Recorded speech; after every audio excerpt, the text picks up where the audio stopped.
tengo algunas preguntas que tengo aquí listas para ti, que justo van a ser en función de los desafíos que tú tienes como líder.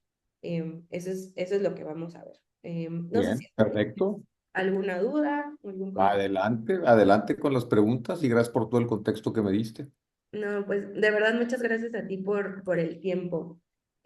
Como para situarnos también en como con quién estamos hablando, ¿me puedes contar cuál es tu posición actual y como que cuáles son las funciones que desempeñas en este rol? Ahorita estoy como responsable del área de relaciones humanas y durante la charla te puedo compartir por qué le llamamos relaciones humanas y no recursos o capital humano. Ujú. Y manejo toda la función para Grupo de Acero. Tengo cerca de 9 años en el grupo y previo a esta función también he tenido la máxima responsabilidad de relaciones humanas en otras empresas como Grupo Industrial Saltillo, como Johnson y Johnson, como British American Tobacco, también puestos directivos en Cemex y en recorrido también más hacia atrás. Entonces, pues una amplia experiencia en este nivel organizacional, Elena. Ya. ¿Y tú estudiaste algo relacionado a esto? ¿Cómo fue que te has ido como enfocando a esta área de humanidades? Y mira, yo me gradué de ingeniero industrial y mi primer trabajo fue en PepsiCo en el área de ventas. Y Ujú. ahí se presentó la oportunidad de pasar a RH para apoyarlos con un tema de capacitación, con un tema de desarrollo. Y estaba corriendo el año de 1992-93. Y al dar ese salto de haber estudiado ingeniero, empezar en ventas y luego pasarme en RH, pues ya más de 30 años en este apasionante mundo del talento y la cultura.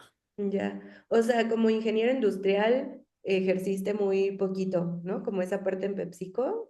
Prácticamente cero, porque en la parte de ventas en la que entré, pues era una posición que pues, nada tenía que ver, en Ujú. pocas palabras, con la ingeniería industrial, ¿verdad? Pero me Ujú. llamó mucho la atención ver algo diferente, aprender algo diferente, meterme en algo diferente, ampliar un poquito el toolkit de herramientas y fue una experiencia linda. Ya, Nunca he ejercido como ingeniero industrial. He utilizado el pensamiento sistémico todo este tiempo en mi carrera, lo cual es claro, muy bueno. Pero como ingeniero industrial en piso nunca he ejercido. claro, sí, me imagino. De hecho, déjame decirte que eres el segundo ingeniero industrial que conozco que se dedica a las relaciones humanas.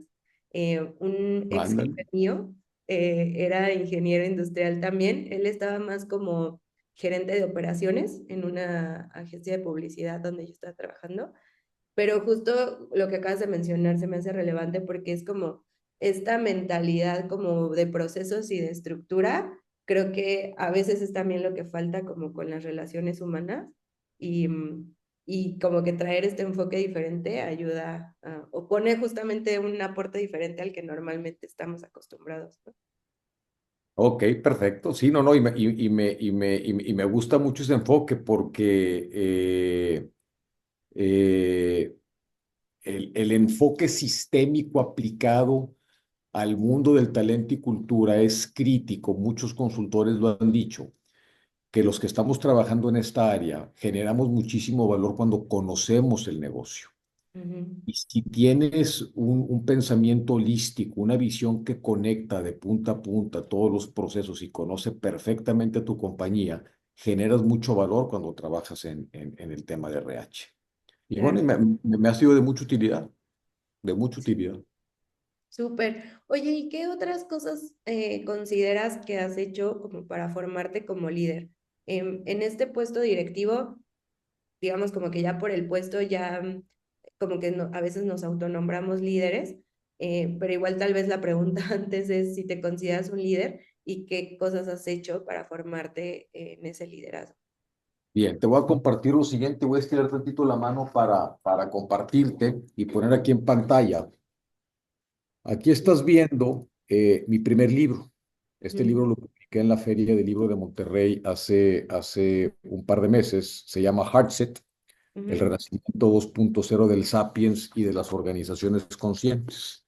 Y aquí hablo muchos temas, entre ellos justo lo que estás comentando de las competencias y capacidades de liderazgo y cómo esas yo las percibo. te voy a compartir mi punto de vista. Yo creo, Elena, que la pirámide de liderazgo, como actualmente está conceptualizada en las organizaciones, está equivocada. Debe ser una pirámide invertida. ¿En qué sentido? Crecemos con el paradigma de que cuando eres un jefe slash coordinador analista que crece a una gerencia, vas a tener más retos de liderazgo al ser gerente. Y luego cuando haces una gerencia y creces a una dirección, pensamos que vamos a necesitar más competencias aún de liderazgo porque tenemos un puesto más alto. Y así te vas a la dirección general, y luego te puedes ir a una dirección de continental y luego puedes ser el CEO de una empresa global con operaciones en todo el mundo. Creo que esa concepción está equivocada porque están partiendo de que el líder que está, la persona que está ascendiendo, es una persona consciente. Lo están dando por default y realmente nunca nos preguntamos qué tan consciente es la persona que está creciendo en esas posiciones de liderazgo. Yo creo que no hay nada más fácil. Es más difícil para un niño adaptarse al kinder que un jefe se ponga a dar órdenes, que un gerente, que un director general se ponga a dar órdenes. No hay nada más fácil en el mundo organizacional que dar órdenes. Es muy fácil dar órdenes. Claro, Tienes el poder, la autoridad de la jerarquía. Tienes enclavado en el inconsciente cultural, en el inconsciente colectivo cultural de la compañía, del país, de la zona donde vives, el tema de la sobreveneración a la jerarquía, el tema del miedo de tener que hacerte de un trabajo para poder sostener tu ritmo de vida muy basado en el tener.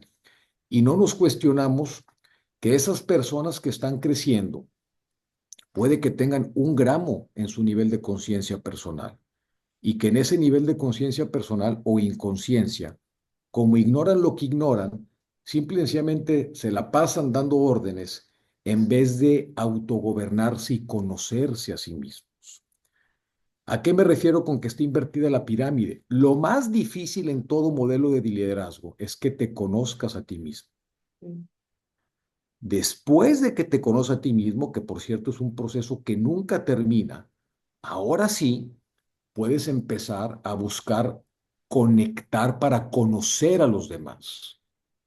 Cuando ya fomentas un conocimiento integral del yo con el nosotros, en ese momento, ahora sí, ya puedes, con cierto nivel de autoridad dada por el conocimiento, no por la jerarquía, empezar a administrar y empezar a dar órdenes y empezar a gerenciar y empezar a liderar. Entonces, hay personas que tienen altos puestos organizacionales que no se conocen a sí mismos y que siguen con su mismo patrón de gestión de liderazgo como el que tuvieron hace 10, 15, 20 años o como el que tienen como padres de familia, en el cual están actuando como una fotografía, como una repetición de su pasado, sin realmente conocerse a sí mismo y actuando de una manera muy visceral o simplemente actuando por ignorancia. Cuando ignoras lo que ignoras, no te vas a cuestionar por qué piensas como piensas. Y si no te cuestionas por qué piensas como piensas, difícilmente vas a saber por qué sientes lo que sientes. Y así te la puedes ir actuando, liderando, gestionando a las personas sin nunca realmente haber pasado por un proceso de autoconocimiento y de autogobernanza. Entonces, esa es para mí la clave crítica del liderazgo, conocerte a ti mismo, después conocer a los demás. Y ahora sí, a partir de ahí ya podemos entrar a una clásica definición del librito de liderazgo, que es mm, define una visión, un rumbo compartido para los 100 miles de trabajadores que tienes en tu compañía, une a ese equipo en torno a los valores y a la ética para que sigan, para que sigan esa visión y obviamente acompáñalos y desarrollalos, buscando que tengas siempre mejor gente que tú para poder trabajar juntos en torno a esa visión. Eso es liderazgo. me encanta lo que acabas de decir. De hecho, parte de lo que platiqué con Beto me decía, uno de los mayores retos que tenemos como líderes es autogestionarnos, ¿no? O sea, en parte con esto que decías de primero conocernos y después saber, bueno, con esto que yo aprendí de mí, ahora qué tengo que trabajar o a quién tengo que recurrir para mejorar lo que ya detecté que está mal. Ahí la duda que yo tengo y que me gustaría conocer tu punto de vista es cómo podemos autoconocernos, o sea, Bien. qué prácticas podemos tener para poder conocernos a nosotros mismos. Hay muchas prácticas, te voy a mencionar algunas en las que yo he transitado de manera personal y que me han servido. Repito, es un proceso. Uno nunca termina de conocerse a sí mismo porque venimos formados por programaciones y por creencias que arrastramos desde los 0 a 7 años y que adquirimos de manera inconsciente porque nuestro cerebro prefrontal, nuestra corteza prefrontal no termina de madurar hasta los 30 años. Entonces, el de los 0 a los 7 años, lo que hacemos para poder adaptarnos y entender el mundo en el cual estamos expuestos es asimilar toda la información que recibimos del medio, y ese medio está principalmente formado por nuestros padres y por nuestros hermanos. Entonces, para buscar entender el mundo y adaptarnos, nuestra computadora, nuestro cerebro funciona como un CPU sin filtro. No tiene filtro la corteza prefrontal. Repito, porque no está madura. Ahí es donde se crean nuestras programaciones y creencias con las que después actuamos de manera inconsciente y como patrones por muchísimos años y hasta la fecha. Entonces, ¿cómo empezar a detectar ese contenido latente que tenemos en nuestros patrones para volverlo manifiesto, para volverlo visible a nuestra conciencia? Un montón de herramientas. Ahí te van algunas cuantas. La primera, puedes empezar por hacer un ejercicio de pedir retroalimentación a las personas que más cercanas están a ti y que sabes que van a ser auténticas en esa conversación contigo, para que realmente te digan la percepción que tú generas de la forma en la que te conduces y que te den una retroalimentación de esas que les llamo que te duelen hasta el hueso. Y tomas nota y te quedas calladito y escuchas. Hay que pedirle retroalimentación a la pareja, a los hijos, a los padres, a los hermanos, a los compañeros de trabajo más cercanos y decirle, oye, ¿qué provoco yo con mi conducta? ¿Qué te provoco yo a ti con mi conducta? ¿Qué te provoco? Cuéntame qué te provoco. No hables de las cosas buenas. Vete directo al grano. Quiero conocerme mejor. Y tú ves cosas que yo no conozco de mí porque yo actúo en base a patrones, programaciones y creencias. Ayúdame a ver lo que no veo. Y tomamos retroalimentación y esa retroalimentación la reflexionamos. La reflexionamos y empezamos a emprender un cambio conductual con esa información que tenemos y que ese es el verdadero conocimiento, traducir una conducta diferente. Ahí hay un mecanismo para empezar a conocernos mejor y actuar diferente. Otro mecanismo muy importante es que aparte de esa retroalimentación, nos pongamos a leer. ¿A quién vas a leer? Aquellas personas que crees que se le pueden representar cierto modelo de liderazgo o modelo aspiracional por cómo son en su vida, por el impacto que causan en su vida, por el bien mayor. Si te pones a leer, pues la biografía de Hitler, pues no te va a ayudar mucho para que mejores, ¿verdad? Pero si te pones a leer la autobiografía o autores, gurús, maestros, que están con un lenguaje y con una conversación que está embebida en el tema de nuestro desarrollo integral por el bien mayor, de ahí también puedes tomar retroalimentación para reflexionarte un poco y para ver qué puede ser diferente. Ahí van dos. Tres, ir a terapia. Es muy sano ir a terapia o tener un coach o tener un mentor con alguien con el que puedas rebotar tu punto de vista y pulir tu pensamiento crítico. Si pules ese pensamiento crítico con alguien con el que puedas rebotar, te va a ayudar a que te conozcas mejor y nuevamente vas a entrar en un conocimiento para traducirlo a nuevas conductas. Cuatro, conectar con la naturaleza en espacios de silencio. Hay que salirnos a la montaña, al monte, a las cabañas, a los hikes, a los ríos, para que en silencio conectemos con nuestra naturaleza que perdimos desde la época colonial. El hombre y la naturaleza eran uno, éramos uno hace 3000 años, hace 2500 años, y a través de todas las estructuras en la cual empezamos a volvernos pueblos con estructuras de gobierno y jerárquicas, de cazadores recolectores a tener estructuras ya más sociales, perdimos nuestro contacto con la naturaleza. Si reconectamos con la naturaleza, nos vamos a empezar también a conocer más, porque a través del silencio también nos llegan muchos insights intuitivos de empezar a hacer algo diferente con toda esta información que estamos obteniendo. Una más, escucha y apunta la forma en la que hablamos, porque en la forma en la que hablamos, Elena, el lenguaje es la ventana del alma conductual de lo que tenemos metido en la cabeza. Si yo hablo en primera persona, estoy hablando en un modo de protagonista. Y como protagonista sé que me conozco mejor y tomo responsabilidad para mí, para los otros, de mis actos y de los actos de los otros también. Si hablo en tercera persona, entonces no me conozco tanto porque me estoy victimizando. Y al momento en el que me victimizo, el que está actuando, el que está hablando es tu ego herido o es tu niño herido a través de tu ego. Ejemplo, y esto lo he mencionado en varios de los cursos, pláticas, conferencias que con frecuencia me invitan. Hace muchos años con mi hijo. De repente estamos en la mesa y de repente mueve el codo, tira el vaso con leche y el lenguaje para expresar esa situación es: se tiró la leche. Está hablando en tercera persona.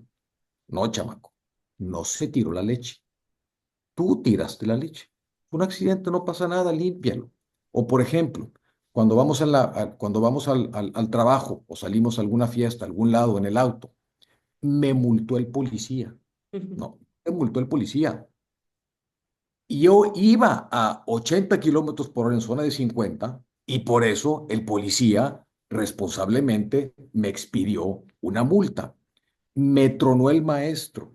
Otra vez me estoy victimizando. Se divorció de mí. Oye, ¿tú qué hiciste, Angelito? ¿A poco tú no hiciste nada? ¿Ok? Entonces, nos ponemos a oír las noticias, Elena, y te pones a analizar los medios de comunicación a los que estamos expuestos. Todo es comunicación en tercera persona. La gente está siendo educada y dogmatizada en la victimización, en la que yo le llamo el traje de Adán. ¿Por qué le llamo el traje de Adán? Porque pues cuando llega Yahvé a reclamarle a Adán que mordió la manzana, ¿qué fue lo que hizo el angelito? Ella Ella, me lo dio. ¿Cómo, papacito? ¿Cómo que ella me lo dio? O sea, fájese, claro. no la mordí. ¿Cómo que ella me lo dio? Entonces, ese traje de Adán lo tenemos impreso en el inconsciente colectivo, en la historia de la humanidad. También tenemos el traje de Job, que ahí entra otro personaje bíblico al que admiro mucho a Job, para redimirnos de ese traje de Adán y volvernos protagonistas de nuestras vidas. Entonces, esa es otra herramienta más, resumiendo, Elena, para poder conocernos mejor. Otra herramienta para conocernos mejor, practica yoga. El tapete de yoga te va a decir la falta de fuerza, de flexibilidad y de equilibrio que tu cuerpo tiene, porque es un símil de la falta de fuerza, flexibilidad y equilibrio que tu mente no tiene o que tu mente tiene. ¿Ok? Cuerpo y mente somos uno. Estamos muy acostumbrados a fragmentarnos en la forma en la que explicamos las cosas, pero en esa fragmentación terminamos perdiendo esa integridad y esa integración que tenemos como seres humanos de nuestros cuerpos físico, mental, emocional, espiritual y social. Ponte a hacer yoga y te vas a dar cuenta que tu cuerpo te va a decir lo que a tu mente le falta. Y eso es autoconocerte. Entonces, todo esto que te platiqué ahorita, Elena, tiene para fines prácticos cero costo. Cualquiera puede ir a caminar, a irse de hiking en una montaña, a guardar silencio, a contemplar naturaleza y a reflexionar. Cualquiera puede pedir feedback. Cualquiera puede ir con un amigo a pedir esa retroalimentación. Cualquiera puede poner YouTube y hacer una clase de yoga, cualquiera puede apuntar la forma en la que está hablando. Eso no cuesta. Lo que cuesta es la disciplina y la actitud de querer hacerlo. Y ahí Claro. es donde muchos se caen, no porque no quieran o no puedan, sino porque no se cuestionan por qué piensan como piensan y siguen dogmatizados en una forma, en unas programaciones y creencias robotizadas y mecanizadas que vienen desde, pues bueno, te voy a platicar la historia desde un punto de vista filosófico y teológico y sociológico de 2000 años para atrás, pues no tenemos tiempo para eso, pero todo eso ya viene impreso en el inconsciente colectivo y es como estamos actuando ahorita. Porque justo o sea, me encantaron todas las cosas que dijiste. Estoy feliz porque ya hago algunas, entonces creo que no estoy tan lejos. Eh, Felicidades. pero en el modelo que me platicaste al inicio es como me dijiste, primero es conocerte a ti mismo y después poder conectar para conocer a los demás. ¿Qué prácticas podemos hacer para conectar ahora con los demás? Excelente pregunta. Muy bien. Ahí te van algunas recomendaciones. Primero que todo, em, volver a conocernos a nosotros mismos implica que hagamos un ejercicio muy auténtico de contestar la pregunta ¿por qué pienso como pienso y por qué siento lo que siento?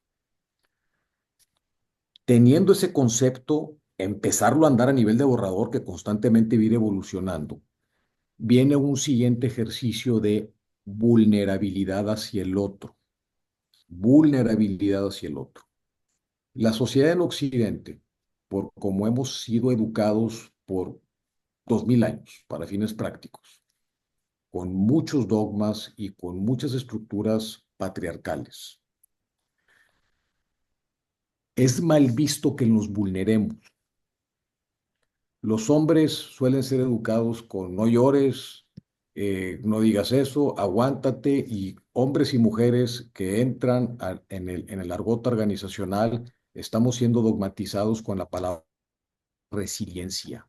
Sé resiliente. Échale una piedra más al morral y aguanta el peso, aguanta la carga. Lo que no te mata te va a hacer más duro. Esas son puras patrañas para poder, pues literalmente controlar y manipular a las personas. Creo que tenemos que regresar a voltear a ver lo que sentimos, a integrar esos sentimientos con nuestra razón, que el maestro Falsborda le llama sentipensamientos, y vulnerarnos hacia el otro. Vamos a vulnerarnos hacia el otro, Elena. Si yo me muestro vulnerable y yo confío por default en ti, te voy a conocer bajo una perspectiva emocional y espiritual, no racional, que es como normalmente interactuamos en cualquier orden de la sociedad. Lo que interactúan son dos robots mecánicamente a través de la razón y dejamos de lado todas nuestras capacidades empíricas, sentimientos, emociones e intuitivas, y no nos vulneramos porque proyectamos una faceta, una personalidad por los programas y por las creencias que traemos. Entonces, el primer ejercicio es confía por default en la persona que tienes enfrente. Olvidémonos de esos eslogans baratos que dicen, voy a confiar en ti hasta que me lo demuestres. No, es al revés. Yo confío en ti por default y bajo eso me voy a vulnerar contigo. Vamos a empezar a confiar en el otro por default y vamos a vulnerarnos. Cuando hay una vulneración, cuando hay una vulnerabilidad entre nosotros, empezamos a conocernos desde un punto de vista más emocional y ahí es donde realmente conoces al otro. Hay un primer ejercicio ahí, Elena. Segundo ejercicio, vamos a dejar de expulsar a lo distinto a nosotros. Hay un filósofo que me encanta, que es un coreano que se llama Byung-Chul Han, y tiene un libro muy bonito que se llama La expulsión de lo distinto, Mm. donde Byung-Chul Han nos pone ejemplos fabulosos de cómo nos hemos programado para autoconsumirnos con todo aquello que es idéntico a nosotros y para alejar todo aquello que es diferente a nosotros. Es decir, si yo voy y por ejemplo, me ha tocado que de repente voy en mi auto de regreso a mi casa y veo personas que están en un crucero. y se acerca una persona en el crucero, está vendiendo chicles, mazapanes, lo que tú quieras, inclusive una señora con el niño en brazos para poder comer lo que sea. Y veo cómo las personas, hay algunas personas que suben el vidrio y se adelantan 1 metro, no tienen más para dónde darle porque el auto está enfrente de ellos y ni le voltean a ver la cara. Expulsan a lo distinto. Tú llegas a despachar la gasolina, llegas a comprar, haces el súper. No conectamos con la persona que nos hace eso. ¿Por qué? Porque los expulsamos porque no son iguales a nosotros. En el trabajo nos juntamos con las personas que tienen cierta afinidad a nosotros. O sea, y no nos estamos dejando de ver a la otredad, a la otredad, al otro, a esa persona completamente diferente y única que tiene todo que aportarme porque en esa persona yo me estoy reflejando, nada más que no alcanzo a verme en ella, no alcanzo a verme en él. ¿Por qué? Porque lo expulso. Entonces, un muy buen ejercicio para empezar a ver al otro es empezar a conectar en un ambiente de vulnerabilidad, empezar a relacionarme, fomentar las auténticas relaciones humanas, que es parte de lo que menciono en mi libro, a tal vez a través de empezar a platicar y conectar con esas personas que son completamente diferentes a nosotros y que, por cierto, pues no están tan bendecidas por nosotros que tenemos un trabajo, capacidades económicas y un ritmo de vida pues bastante decente comparado con el 95% de los mexicanos, con Claro, el 80% del mundo entero. Hay que meternos ahí y empezar a vivir competencias que normalmente no tenemos en nuestro rango de acción porque estamos muy acostumbrados a seguir patrones de comportamiento de lo que se conoce como el mindset. Por eso mi libro se llama Heartset, porque el mindset, por ejemplo, el mindset habla, y no estoy descalificando al mindset, hay que seguir las recomendaciones del mindset porque nos ayudan a crecer, pero hay que complementarlas con su carisma y en el total es lo que le llamo el concepto de Heartset. Ejemplo, en el mindset, y podemos ver cualquier libro relacionado con el tema, hablan mucho de la resiliencia y hablan mucho de aprende de tus errores. Y está el famoso y levántate y si te vas a caer, levántate otra vez, si te caes, levántate otra vez. Y hablan mucho del caso de los grandes deportistas como Michael Jordan, que de repente sale con una frase muy inspiradora y dice, yo no me acuerdo de los 50,000 puntos que metí, yo me acuerdo de los 3,000 puntos, de los 3,000 tiros que fallé. Muy bonito, muy inspirador, muy bonito. ¿Qué es lo que propongo como carisma? Que sí hay que seguir el aprender de tus errores, pero yo le propongo un carisma a eso y que lo integro en Heartset. Y digo, ¿por qué? Porque está bien hacer eso. Y también, ¿por qué no empezamos a aprender del dolor del otro? ujú, ¿Cuándo vamos a empezar a ver el dolor del otro? ¿Cuándo vamos a empezar a abrazar el sufrimiento del otro para aprender de ese dolor? Y para integrarnos con esa persona y para ayudar a esa persona. Eso es Heartset. Y así tengo 12 carismas de situaciones con las que estamos normalmente pues muy metidos en una programación o en un paradigma que nos está alejando de la otra persona. Ejemplo, en el tema de Heartset, habla mucho de la mejora continua. Perfecto, muy bien. O habla mucho del reconocimiento. Perfecto. Yo en Heartset hablo, oye, ¿por qué no llegas un día a tu casa y sí, te sientes orgulloso de que te promovieron o de que te ganaste esto, pero ¿por qué no llegas un día a tu casa y dices, hoy di, en vez de hoy gané? ¿Cuándo vamos a hablar de hoy di, en vez de hoy gané? ujú. ¿Ok? En el mindset es mucho la competitividad. Sé competitivo, gana, gana, gana. En el Heartset yo hablo, ¿y cuándo vamos a colaborar mejor por el bien común? ¿Dónde está el bien común, Elena? ¿Cuándo vamos a empezar a ver por el bien común? Si volteamos a ver a la humanidad que tenemos ahorita, las grandes estadísticas que tenemos en el planeta, la verdad es que estamos haciendo mal la tarea que tenemos encargados como sociedad en esta época en la cual estamos viviendo. Hay guerras, estamos repartiendo pobreza, tenemos las mayores tasas en la historia de depresión, de trastornos mentales, de estrés crónico, de suicidios, de tiroteos, de ecocidios. No estamos haciendo bien la tarea. Lo que estamos repartiendo es ecocidios, estrés crónico y pobreza como humanidad. Y solo una burbuja como la que tú y yo, bendito Dios, pertenecemos, estamos aislados y estamos dejando de ver al otro y lo que estamos repartiendo con este mindset es eso. Necesitamos no la polaridad para dejar de hacer esto, porque la polaridad siempre nos va a llevar nuevamente a extremos que no son buenos. Blanco o blanco o negro, hombre, mujer, tierra, espacio. No, es entender la polaridad e integrarla para poder mejorar como sociedad a partir de empezarnos a vernos en el otro, en ese abrazar su sufrimiento que en el cual pues ahorita hay mucho, ¿no? Entonces, empezando a voltear a ver al otro, o volteando a ver al otro, el gran beneficio que vamos a tener es que vamos a cambiar las estructuras sociales en las cuales estamos viviendo ahorita, para el bien de todos. Claro, claro. Me gusta mucho como esta propuesta de cambio, digamos, como lo que decías de un mindset a un heartset.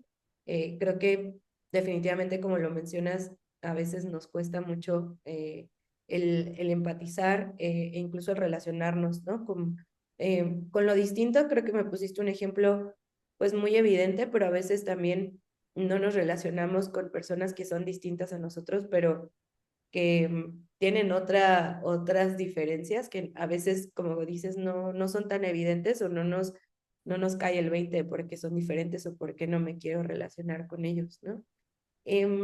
Algo que se me venía ahorita a la mente es, pues te decía al principio que quiero hablar sobre los desafíos que presentan estas posiciones de liderazgo.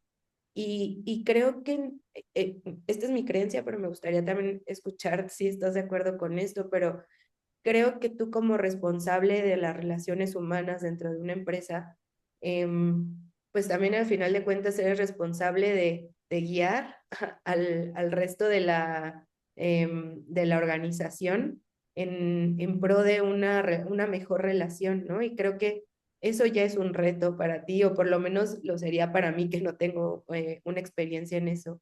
Me gustaría que me contaras cómo es ese reto y tal vez como que qué es lo más difícil de tratar de compartir esta visión, porque más que compartir es como que jalar al resto de la organización a que piensen Sí. como tú me lo estás platicando, ¿no? Como tú lo has venido practicando y como lo has venido desarrollando. Supongo que no es tarea fácil y cómo le haces como, pues justo como responsable de estas relaciones humanas dentro de la organización. Muchas gracias, Elena. Mira, ¿qué estamos haciendo aquí en De Acero? ¿Cómo llevar a la práctica gran parte de lo que te estoy compartiendo? El primero, y retomo la importancia de predicar con el ejemplo. A final de cuentas, los seres humanos aprendemos más por imitación que por cualquier otro medio. Claro, Uno imita a ciertas figuras de autoridad que tiene y sobre esa imitación es como terminamos aprendiendo y terminamos eh, estimulando nuestros sentidos y respondiendo de manera conductual a todos los estímulos que emprendemos, a todos los estímulos que enfrentamos. Entonces, el primer tema es ser congruente en nuestro actuar y en nuestro decir. Y ahí hay procesos de reflexión muy propios de cada quien para poder llegar a esa coherencia y esa ecuanimidad personal. Eso muchas empresas lo hacen a través de asignarles coaches a las personas. Puedes tener un coach, puedes tener un mentor que te ayude a ser un poco el espejo de la congruencia, de la forma en la que está siendo percibido por los demás. Tenemos aquí nuestro programa de coaching y tenemos nuestro programa de mentoring. Los programas de coaching, probablemente, a diferencia de otras empresas, los llevamos a un paso todavía más allá porque en el coaching tradicional, normalmente se trabaja sobre una competencia ejecutiva, una competencia gerencial, una competencia de liderazgo. Sin embargo, en muchas ocasiones se deja ver que esa competencia es el resultado de algo mayor y ese algo mayor es un estilo de personalidad que traemos con ciertas programaciones y creencias inconscientes de hace muchísimos años. Entonces, el secreto del coaching, o más bien la llave del éxito del coaching, es no quedarse en la punta del iceberg de lo que una conducta nos está siendo visible en nuestro comportamiento, sino que hay detrás de eso. Y volvemos otra vez a un tema que abordamos en la primera parte de la entrevista, es ¿por qué pienso como pienso y por qué siento lo que siento? Y esas son las partes que el coach nos tiene que ayudar a entender a detalle con la persona para que el cambio conductual, la asimilación del conocimiento, llevado a un cambio conductual, sea de manera integral. De lo contrario, va a ser un esfuerzo discrecional que la persona se va a modelar o modular en cierto ambiente de trabajo. Pero más temprano que tarde, el patrón inconsciente que tiene, el patrón de creencias que tiene va a volver a aflorar en esos mismos espacios donde estuvo conteniendo por algún momento. Entonces, creemos mucho en un coaching que va más allá de ciertas competencias de liderazgo para irnos literalmente a escudriñar la personalidad del individuo y ver qué es lo que puede reflejarse en eso y hacer algo diferente para quien lo rodea. Ese es un tema que hacemos. El otro tema es que tenemos un programa de líderes muy amplio, en el cual están invitados pues todas las audiencias de la compañía, de personales empleados no sindicalizados. Nos hemos ido por fases, nos hemos ahorita enfocado muchísimo en los altos ejecutivos y en las gerencias medias. El programa obviamente sigue con sus cambios y adecuaciones para hacerlo cada vez mejor para 2025.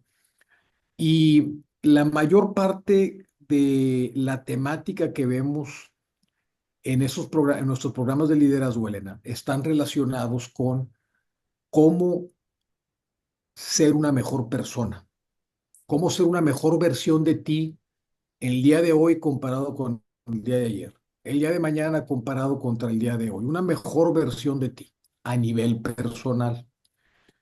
Si nos enfocamos en buscar nuestras mejores versiones posibles, la parte profesional va a ser un resultado natural, orgánico, de la forma en la que yo me estoy viendo y regreso a Sócrates, de cómo me estoy conociendo a mí mismo y cómo ya no doy por sentado ciertas cosas, cómo me empiezo a cuestionar ciertas cosas, no solamente del entorno, sino más importante y de manera profunda mías, de mi manera de pensar, de mi manera de ver, de mi manera de sentir. Es un programa de liderazgo que está enfocado al desarrollo integral de la persona en nuestros cuerpos físico, mental, emocional, espiritual y social. Abordando tu mejor versión posible de ti va a tener un impacto directo en tus competencias de gestión como líder en la organización. Y si estos programas de liderazgo los dan consultores slash maestros que han vivido y que se han nutrido a través de la experiencia un desarrollo integral, pues pensamos que el efecto está teniendo los resultados positivos que estamos esperando, porque hay que poner una persona a que dicte y a que acompañe tanto las masterclasses como las comunidades de desarrollo o comunidades de aprendizaje ya en grupos menores, donde la gente puede vivir y platicar con la guía del maestro o el consultor o el super coach, empezar a aterrizar los conceptos que estamos platicando de una manera más íntima. Pero eso se necesita una persona que haya tenido este abordaje por muchos años de su vida. Entonces, a través de ese abordaje, luego con las comunidades de aprendizaje, la gente empieza a vivir las cosas de manera más íntima y en grupo. Y luego ya salen, obviamente, a hacer su vida llevándose algún tipo de reflexión o aprendizaje. Entonces, es una forma en la cual lo estamos llevando aquí en la compañía, con una agenda de desarrollo integral enfocado en la persona. Y el resultado es tus beneficios como ejecutivo, pero primero vamos por lo más importante, que es la persona. Esa es la forma en la que lo estamos haciendo aquí en De Acero y pues como todo tiene altas y bajas, creo que al final de cuentas la balanza es positiva. Claro. ¿Cómo podrías, digo, con lo que me puedas compartir, supongo que esto han visto un impacto, ¿no? De estas acciones. ¿Qué impacto es el que has percibido a partir de estas dos acciones que me platicas? Mira, el primer impacto es un tema individual. Escuchas a personas en conversaciones de pasillo, de repente en una junta o en el comedor, en lugares informales. Escuchas a las personas hablando más en primera persona, Mm.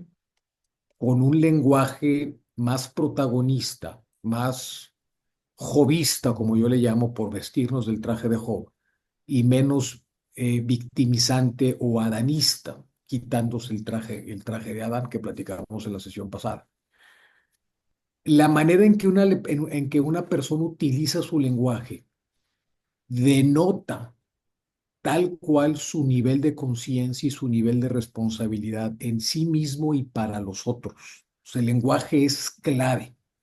Así como los ojos son las ventanas es la ventana del alma para expresar nuestro mundo emotivo, nuestras capacidades emocionales y nuestro estado emocional en ese momento, el lenguaje, que también nos ayuda mucho a desplegar nuestro mundo emotivo, nos ayuda mucho más a desplegar nuestra capacidad de relacionarnos con nosotros mismos y con el ambiente.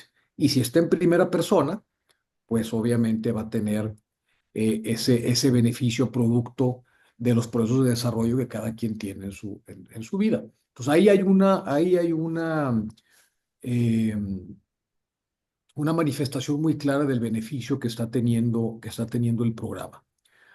Otro beneficio que está teniendo es, cada vez son más frecuentes historias de ayuda, de apoyo a nivel de tema personal entre los compañeros del trabajo, donde se apoyan con cosas increíbles de que se me descompuso mi camioneta, yo te la presto.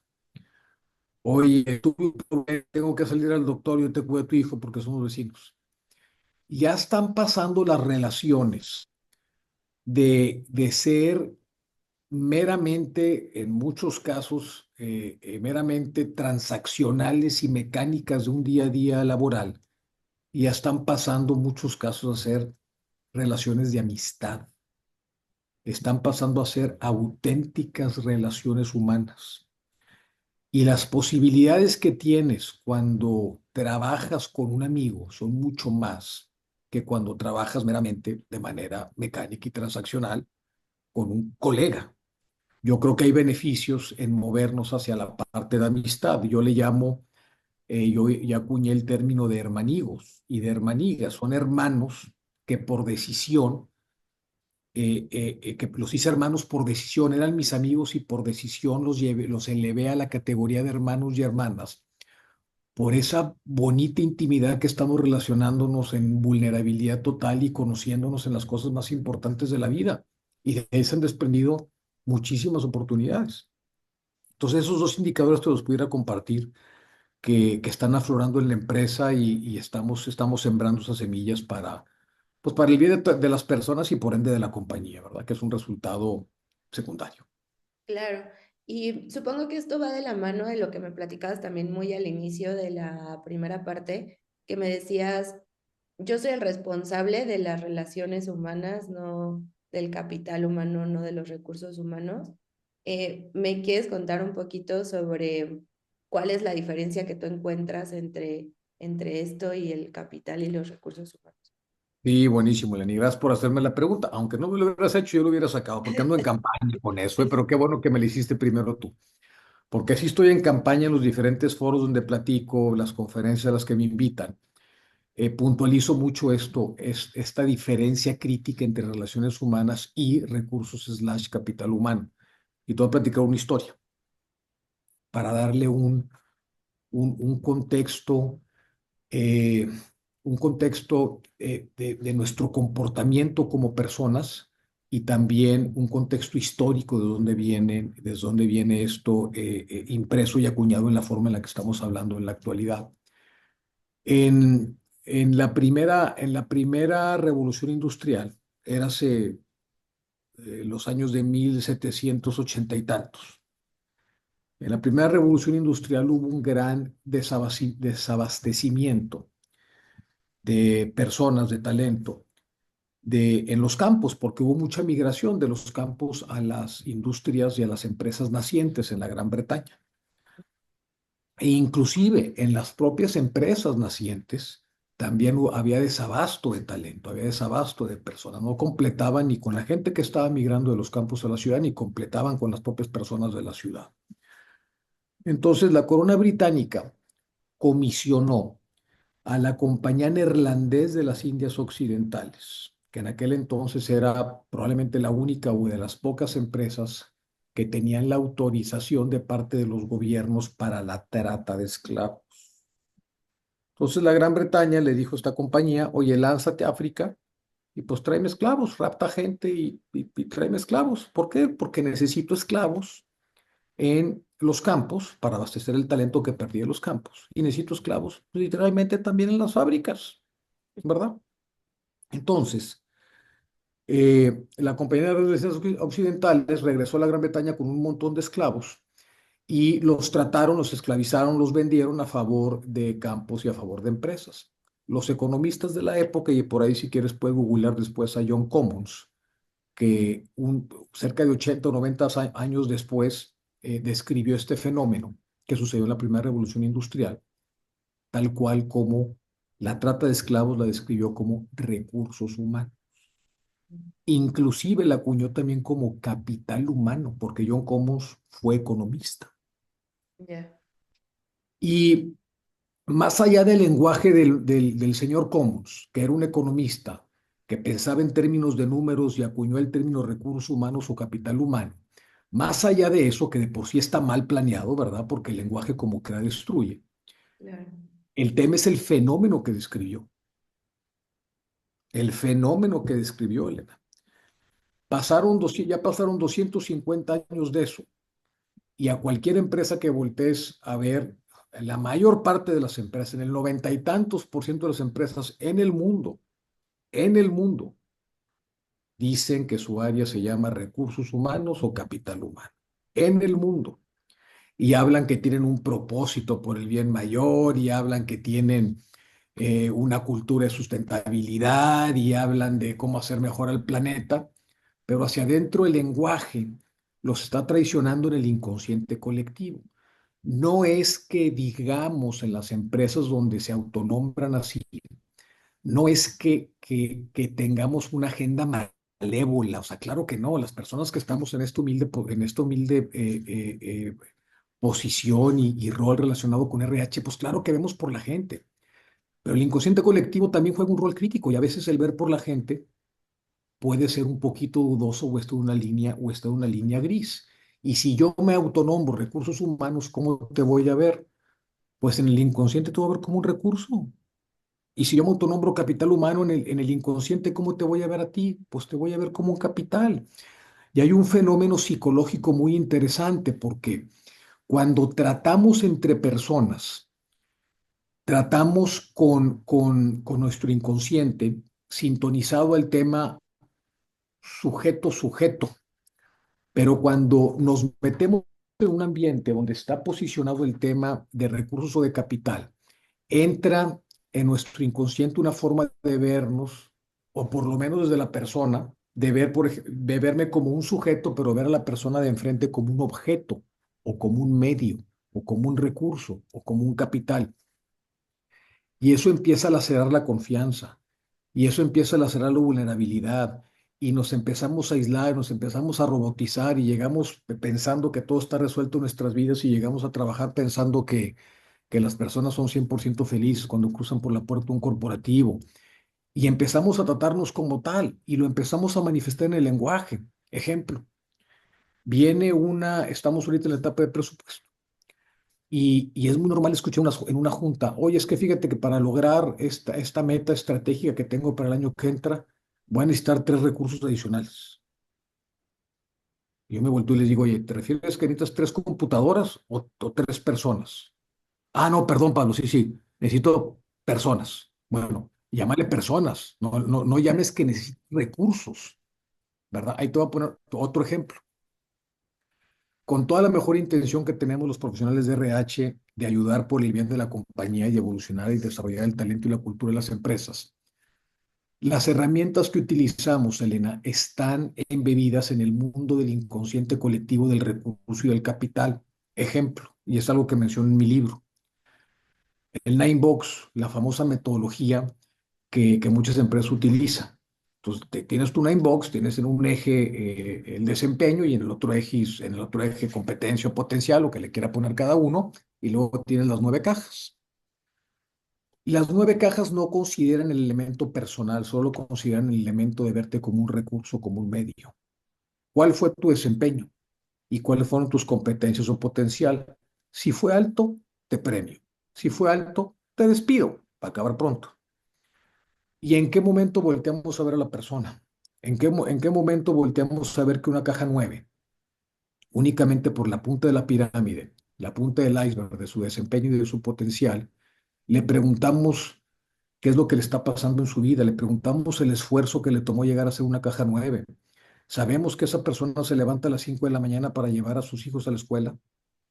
Sabemos que es una madre soltera o un padre soltero. Sabemos que eso le implica horarios extremistas porque aparte tiene que llegar a ver a su madre que está en el hospital al final del día. Sabemos que está hipotecando su casa o que no puede pagar la renta por los temas que tiene y que tiene que llegar aquí al trabajo y darlo todo en una apariencia de ser una superwoman, un superman, porque si pierde el trabajo se le va a desmoronar su vida personal. O al revés, el caja uno, lo juzgamos con una ligereza. No, pues no tiene el desempeño, despídelo. No tiene liderazgo, despídelo. Fíjate la actitud que tiene, despídelo. Oye, ¿sabes por lo que está pasando? ¿Sabes que tiene una hija con adicciones? ¿Sabes que su esposa está pasando por un cáncer de mama? ¿Sabes que acaba de fallecer su mamá? O sea, ¿sabes que no se ha tomado vacaciones en 2 años? O sea, ¿sabes que toma 2 transportes públicos para poder llegar a la oficina? Y, o sea, y nada más dices, no le fue bien, despídelo. O no le fue bien, no le des incremento. Eso, esas reglas que vienen dictaminadas del área de RH, son reglas basadas en un matrix cultural o en un sistema que yo le llamo, en el cual está consumiéndose a sí mismo por el mal uso del lenguaje y por el inconsciente colectivo de vernos como recursos, como medios, como capital desde hace 250 años. Y no nos paramos a reflexionar sobre la forma en la que el lenguaje está condicionando nuestras conductas y las decisiones que tomamos hacia los demás. Entonces, es súper importante que empecemos este cambio, el cambio de época que estamos viviendo ahorita y relacionado y en qué se pueden hacer en las empresas. Otra idea, lo que hacemos aquí por lo pronto y que lo estamos aterrizando y llevando a la vida práctica es, cambia tu lenguaje. No nos llamemos recursos humanos, no nos llamemos capital humano, no nos llamemos mano de obra. Head count y head cost. El head count y el head cost son tecnicismos asociados con rastros ganaderos. Es contar ganado. Y aquí estamos contando. ¿Cuántas cabezas somos? ¿Cómo que cuántas cabezas somos? O sea, no estamos en un rancho para que cuentes cabras. O sea, ¿cuánto cuestan las personas? ¿Las personas costamos o es una inversión en la persona? ¿Cómo nos vemos? ¿Cómo nos vemos en un estado de resultados, Elena? ¿Como costo y gasto? Claro. Como costo y gasto es como nos vemos a las personas en el tradicional estado de resultados. ¿Por qué no nos vemos como inversión? ¿Por qué no aparecemos en el balance como inversión? ¿Por qué aparecemos como costo y gasto? Entonces, a donde voltees a ver hay expresiones de lenguaje, de herramientas de administración de talento y de la forma en la que somos concebidos en un estado de resultados como un medio, no como un fin. Y a donde tenemos que voltear a vernos es a poner la persona en el centro. Por eso, en mi libro que acabo de publicar, hablo del renacimiento 2.0 del Sapiens.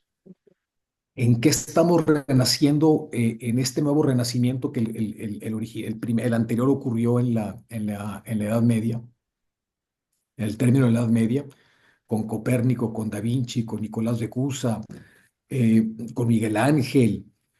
Eh, ¿En qué estamos renaciendo? En volver a poner al hombre en el centro del pensamiento, en volver a vernos como un fin, no como un medio, no como un recurso.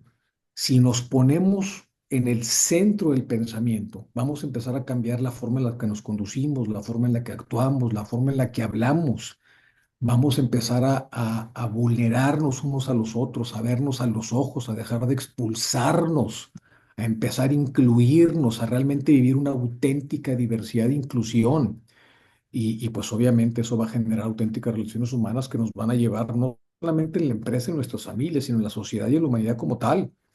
Hay que empezar por regresar al centro del pensamiento. Y, y dar ese paso a través del lenguaje, Elena, es súper importante, es crítico para empezar a cambiar tu sistema de creencias. Claro, me encanta esta visión. eh, Pocas veces la había, o más bien creo que nunca la había escuchado como que definida y tan concreta como me lo estás explicando. Y creo que mi pregunta justo va enfocada a, tengo dos dudas. Uno, ¿qué obstáculos te has enfrentado? ¿A qué obstáculos te has enfrentado cuando tratas de implementar esta estrategia, ¿no? Y la segunda, tal vez va de la mano, si esto tiene que ver con un tema generacional, o sea, si a veces mi idea, mi percepción es que a veces generaciones ya de personas, no sé, arriba de los 50, tienen más dificultad en encontrar la empatía justamente con esto que me estás contando, pero no sé si es así en tu experiencia. Te platico un poco de eso, o bastante de eso. Mira, el reto que nos estamos enfrentando como humanidad es que el sistema de creencias con el cual actualmente está operando el sistema, o la matrix cultural, es un sistema de creencias que viene arraigada por decenas de generaciones, por cientos de generaciones. Ahorita te hablé a la primera revolución industrial, pero me puedo remontar, no tenemos tiempo para hacer eso, pero me pudiera remontar inclusive a las expresiones culturales que definen el inconsciente colectivo desde hace 2500 años en la humanidad. Pero bueno, ahorita adelantando el tiempo, la primera revolución industrial para acá, bueno, estamos hablando de 10, 15 generaciones que ya está impreso en nuestra forma de pensar de manera inconsciente el tema de vernos como un recurso. Los indicadores están a la vista de todos nosotros. Ecocidios, guerras, depresiones, repartición de pobreza, trastornos mentales, alimenticios, drogas, las tasas más altas que te puedes imaginar, las tenemos a la vista con tan solo encender la televisión para ver un noticiero o para agarrar el periódico. Y la cuestión con estos programas que están tan arraigados, Elena, es que ya como sociedad hemos normalizado lo que no es normal. Claro, Ya está normalizado. El tema generacional, sí, obviamente sí es importante, mas no es tan diferente con otras generaciones porque ya está impreso esto en nuestro inconsciente colectivo. Sí está un poquito más marcado en las generaciones, famosas generaciones baby boomers y los X. Y en los Y y Z ya estás empezando a ver más temas de personas preocupándose por el medio ambiente, eh, eh, por unos por nosotros, por diferentes condiciones de vida. Y hay una mayor conciencia al respecto de eso. Estoy de acuerdo en eso. Y la cuestión es cómo llevar esa conciencia a actos en los cuales no utilicemos la misma represión que hemos sido sujetos para poder establecer un balance. Ejemplo, una generación nueva pudiera decir, y lo vemos todos los años en la Ciudad de México cuando vienen las manifestaciones del Día de la Mujer, salen cientos de mujeres a marchar y hacen un montón de destrozos. Entonces, el fondo por lo cual están marchando es correcto, están buscando igualdad de oportunidades, piso parejo, ser escuchadas, pues claro, pues vienen siendo oprimidas por 2000 años, por 3000 años del patriarcado, vienen siendo oprimidas del patriarcado desde 2500 años, 3000 años, está perfecto. La cuestión es que las formas en las cuales quieren hacerse escuchar son formas que son igual de chocantes en energía represiva y emocional como la energía que es represiva y emocional que están recibiendo para poderlas acallar.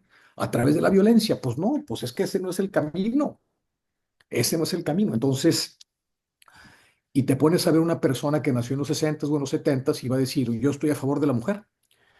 y no estoy de acuerdo en que hagan ese tipo de desmanes. Entonces nos vamos a encontrar una mezcla muy interesante de formas de pensamiento que tenemos que empezar a unificar, y la forma de empezar a unificar es empezar a ver el bien mayor, ese famoso propósito que nos tenemos que redefinir a nivel de empresas, a nivel de gobiernos, a nivel de empresas, a nivel de academia, instituciones y a nivel personal y familiar. Empezar a ver por el bien mayor. Si empezamos a ver por el bien mayor, vamos a dejar de normalizar lo que no es normal y vamos a empezar a hablar en un piso parejo de ética, que ahorita la ética se ha subjetivizado. Y cuando tú subjetivizas la ética, entonces lo que es bien para mí puede ser a costa de lo que te hace mal a ti y no voy a sentir ningún remordimiento. Claro. Por eso las guerras y los ecocidios que tenemos y por eso lo que tenemos en nuestra sociedad, porque subjetivizamos la ética. La subjetivización de la ética viene a través de una corriente malentendida, porque en el fondo era la corriente adecuada en la línea de pensamiento de todos los filósofos existencialistas que han acompañado a la humanidad en los últimos 150 años. Sartre, Kierkegaard, Heidegger, el propio Viktor Frankl. Entonces, esos filósofos existencialistas lo que pusieron en la mesa de la humanidad es que evolucionáramos de tener una razón que literalmente había secuestrado nuestras emociones y intuición para poder actuar en el mundo en el que estamos viviendo. Pero a través de la razón, y ellos lo dijeron, y pues a través de la razón nada más estamos mecanizando las relaciones humanas, nada más estamos mecanizando la forma en la cual nos estamos desenvolviendo y estamos aparentemente generando un progreso que no tiene nada de progreso. Entonces, llegan estos filósofos existencialistas y dicen, la verdad y la realidad la vas a encontrar únicamente dentro de ti, en tu corazón. La verdad es subjetiva. Tienen un punto, tienen un punto. La cuestión es de que esa verdad subjetiva, al momento de secuestrarla con la razón, la volvimos una manifestación extendida de nuestro ego Claro. y empezamos a expulsar a lo distinto nuevamente. Y empezamos probablemente a agrandar los grandes problemas que veníamos acarreando desde el siglo XX, desde la Segunda Guerra Mundial y la Guerra de Corea y Vietnam y todo eso. Entonces, no estamos dando el paso que estamos dando como humanidad, porque tenemos una ética que es subjetivizada, porque hemos normalizado lo que no es normal y porque no hemos trabajado en un propósito por el bien mayor. ¿Cuál es el reto que estamos enfrentando ahorita como humanidad? Con eso, con ese diagnóstico puesto en la mesa, cada quien tiene que hacer la parte que le toca por empezar a ver al otro y por empezar a tomar decisiones pensando en el bien mayor.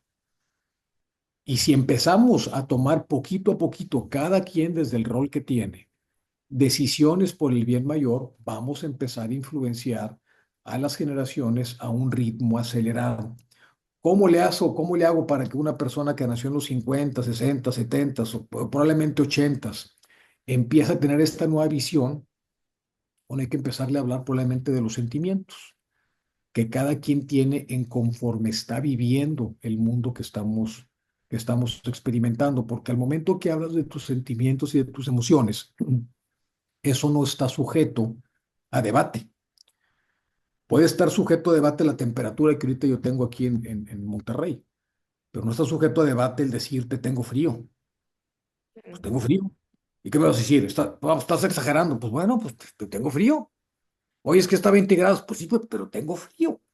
Entonces, si hablamos de nuestras emociones y nuestros sentimientos en esos foros que probablemente encontramos cierta resistencia a ver por el bien mayor, podemos generarles tal vez un pequeño huequito de compasión o de empatía para abrir poco a poco su corazón y que empiecen a ver más por los demás y empiecen a pensar más por los demás y con ello empezar a tomar decisiones diferentes.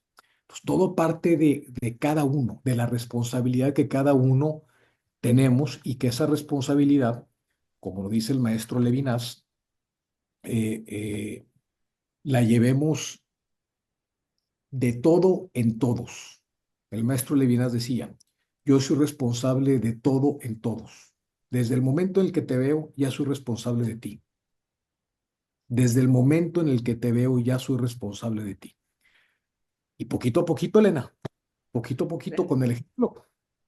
Sí, tal vez esta es mi última pregunta, salvo que me quieras compartir algo más, pero mm, hace poquito vi un estudio de Gartner que era relacionado a marketing, pero creo que tienen en común algo estas áreas, porque lo que decía que uno de los principales desafíos para el área de marketing era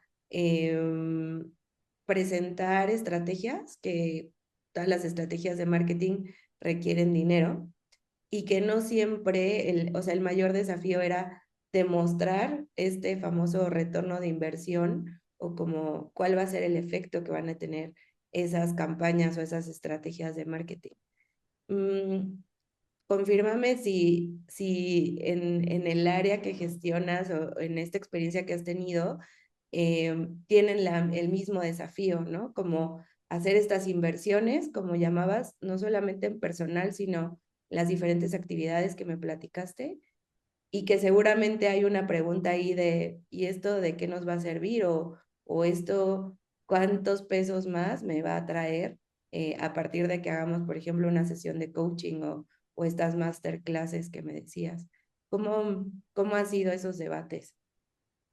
Mira, nosotros internamente tenemos el legado de nuestros fundadores ha sido un legado de valores poniendo a la persona en el centro. Es algo que me enorgullece mucho de hacer y que estoy muy contento de eso y que es parte de mis motores para venir a trabajar todos los días. No nos encontramos con preguntas de ese tipo en una sala de juntas de ¿qué me van a regresar estos 3 coaches que contraté? ¿Qué me va a regresar este stand millonario que estamos poniendo en una feria del empleo? No nos cuestionamos eso porque ya tenemos impreso en nuestro DNA cultural la forma en la que ponemos a la persona en el centro y que las decisiones están tomadas en base a eso. Como en todos lados tenemos problemas, o tampoco es Disneylandia, ¿verdad? Claro, Obviamente tenemos oportunidades. Lo importante en el fondo es que la balanza es más positiva que negativa. Yo creo que tomando tu pregunta y llevándola a una conversación todavía en otro escalón hacia arriba, Elena, sería más bien que todo preguntarle a las empresas que pasen por un proceso de reflexión que cuando hacen mercadotecnia hacia el exterior para influenciar a las audiencias y a sus clientes y consumidores principales, si esa mercadotecnia está orientada hacia el bien mayor o esa mercadotecnia está orientada a un espacio de manipulación inconsciente en el perfil psicológico de las personas para que compren sus productos. Entonces hay una gran diferencia en lanzar una campaña para influenciar tu inconsciente y manipularte para que compres algo, a lanzar una campaña en la cual estoy promocionando un producto que está orientado al bien mayor de la humanidad y de la sociedad. Y creo que es el gran reto que tienen pues, casi todas las empresas en el mundo. ¿Por qué? Porque la manipulación, pues la manipulación genera bad karma, mucho bad karma. Y hacerlo de manera masiva, pues genera mucho mucho karma más. negativo. De Entonces, karma de manera masiva. karma masivo, entonces yo creo que son ejercicios de reflexión que cada empresa tiene que hacer al respecto y sobre todo así como los profesionales que estamos en relaciones humanas. Los estoy invitando a esta reflexión de que a través del lenguaje nos dejemos de llamar recursos o capital humano y que analicemos nuestros sistemas de gestión y el lenguaje con el cual gestionamos a la compañía. Creo que la invitación también para las personas que están liderando las áreas de comerciales y de mercadotecnia es ¿qué estamos haciendo por el bien común? ¿Qué estamos haciendo para regresar a la persona al centro? Y si no estamos muy claros en eso, que lo pensemos y que hagamos cambios al respecto, porque al final de cuentas, pues la manipulación que nos orienta a tener una peor sociedad que la que estamos teniendo ahorita, pues no le va a servir a nadie. Claro, me encanta. No sé si algo más que me haya faltado y que tú quieras agregar. Con esto creo que fue bastante interesante las 2 pláticas que tuvimos y pues te agradezco que me hayas invitado a conversar de estos temas contigo y con todo tu equipo. Muchas gracias. Te lo agradezco mucho y encantado de participar en todas tus redes y en la promoción que estás haciendo. Súper, muchísimas gracias, Pablo. Que tengas muy buen día y buena semana. Igualmente, Elena, bonito día.